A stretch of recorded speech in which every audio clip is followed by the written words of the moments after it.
Yan, nakapasok na kami sa park eh. Yan, malapit lang naman to eh. Yan, oh.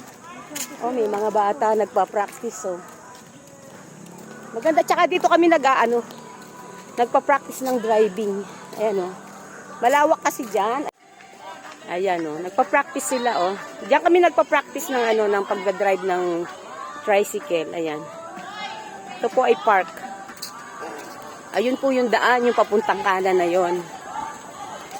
Ito po yung dating opisina niyan. Arayat National Park, ayun. Dati pong opisina yan. Yan. Dito po ako tumatakbo.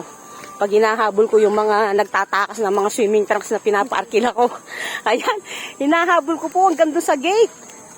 Mula doon, sa kaloob-looban po doon kung saan kami naliligo. Talaga pong tinatakas nila lalo na pagbago. Yan ang inahabol ko. Ayan. Hanggang mula dyan, doon sa loob, hanggang doon sa gate. Yun. So, ayan. Paakyat yan, no? Dito po sila nagpapatid ng mga mga halaman. Ayan. Nursery po yan. Nursery po yan ng mga halaman. Department of DNR po. Ayan, no? Ayan ang mga patid na halaman. Hiningal ako. Paakyat.